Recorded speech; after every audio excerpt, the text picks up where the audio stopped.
Learning 1000 kanjis in just 1 month. That sounds little crazy, right?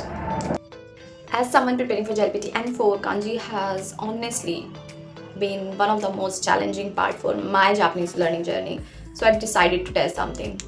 What if I followed a structured study routine every single day and document my progress for 15 days? Yes, 15 days. On that experience, I will evaluate whether learning 1000 kanji in 1 month feels achievable or not.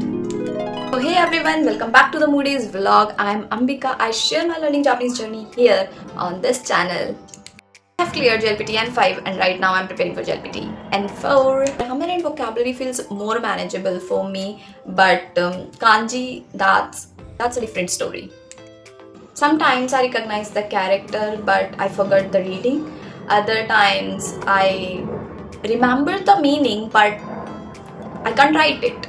It feels overwhelming when you realize how many kanji you actually need to know. Instead of feeling stuck, I decided to turn this into a challenge. Since I'm currently at the N4 level, I need to build a stronger kanji foundation, not just remember randomly, but actually retaining what I learned. That's why I started using structured kanji learning app to help me stay consistent and track my daily progress. I wanted something that doesn't show like flashcards, but actually supported long-term memory retentions. So guys, in this video, I will share my 15 days experience, how much experience I have made so far. Whether learning 1000 kanji in 1 month feels realistic based on my result. To make this challenge more structured, I decided not to rely on random notes or screenshot. I needed something that could organize my learning and help me truly retain the kanji I studied. That's why I started using MochiKanji Learn Japanese. MochiKanji is a Japanese learning app focused specifically on helping learners memorize kanji and vocabulary efficiently using the spaced repetition method.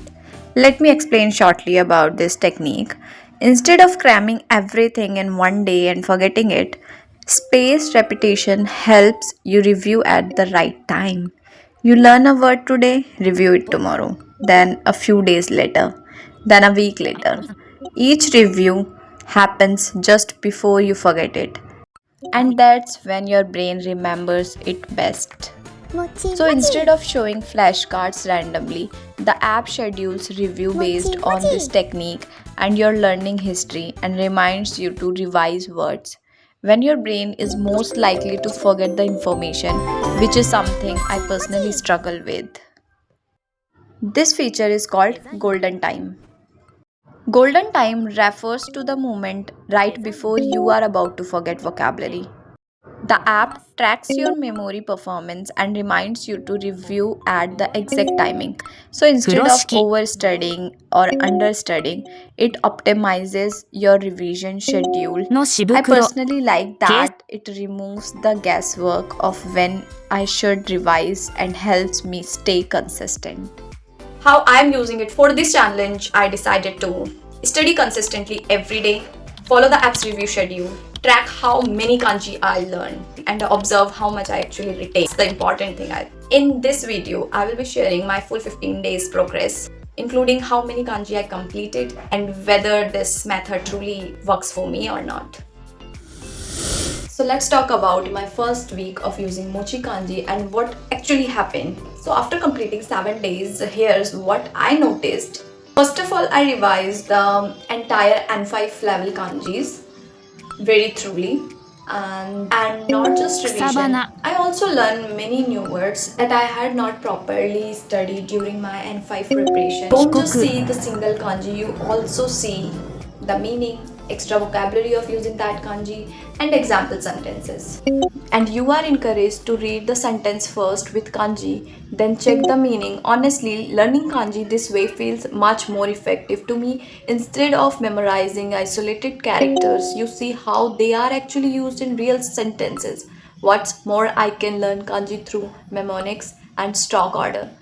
Writing practice with detailed instructions such a fun and easy way to memorize kanji. In just 7 days, I completed the full N5 kanji section. Another feature I really appreciate how clearly everything is structured. The app is structured in a very organized way. First, the kanji are divided level wise from N5 to N2, so you can complete them according to your JLPT level. After that, the remaining Joyo kanji are divided into groups of 100. So as soon as you complete a level like N5 or N4, those kanji automatically get updated into their respective Joyo kanji group. The way you are not just preparing level wise but also gradually covering the full set of commonly used kanji in an organized batch system. It makes the learning process feel systematic and progressive instead of random. The app is structured very organized way. First, the kanji are divided level wise from N5 to N. And what makes it even more organized is that the kanji are divided into groups of 100. So instead of feeling overwhelmed by a huge number, you can focus on completing one batch at a time and clearly track your progress. For example, N5 has 103 kanjis and N4 has 146 kanji. Seeing the number more organized like this makes the goal feel less overwhelming and more achievable. And the best part is, while learning kanji, I'm also automatically learning vocabulary alongside. So it doesn't feel like I'm studying two separate things. It's happening together naturally. There are over 8,000 Japanese words with the various codes in the MochiKanji app, Genki, Minna no Nihongo, and some specific courses. Moreover, each course divided into small lessons that you can study anytime. Each lesson has around 8 words and they are taught through flashcards, audio, images, and example sentences. So it's really easy to learn and follow along. When I finish a lesson, MochiKanji will calculate and remind you to revise what you have learned at the right time. All you learned words will be classified into 5 levels. Each level from level 1 with the newly learned words to level 5 long-term memory. You can check the level of each word into the digital notebook. Here during Dokkai, I used to struggle mainly because of kanji. I would understand the grammar, but I get stuck because I could not recognize the certain characters quickly. But now reading feels more natural and smoother. If you are struggling with kanji, try MochiKanji. Check it out on Play Store, App Store, and Google App Store and its website. So hey guys, welcome back. Now it's been about 2 weeks since I started this challenge. So let me share how the second week went and what kind of progress I made. During the second week, I continued studying consistently using the app's review system. By the end of these 15 days, I was able to complete around the half of N4 level kanji, and overall I studied around 200 kanji along with many new vocabulary words. I think this progress has been really good.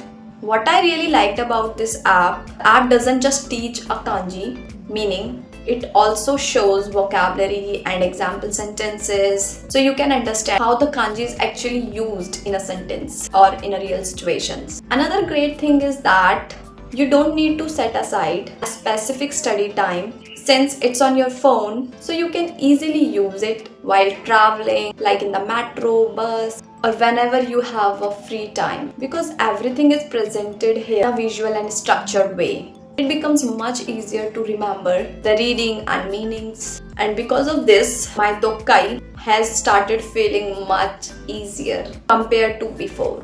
今雨が降っています。あなたは自転車に乗りますか？次の駅で電車を降ります。このテレビは重いので運ぶことができません。コツが便利なところに住みたいです。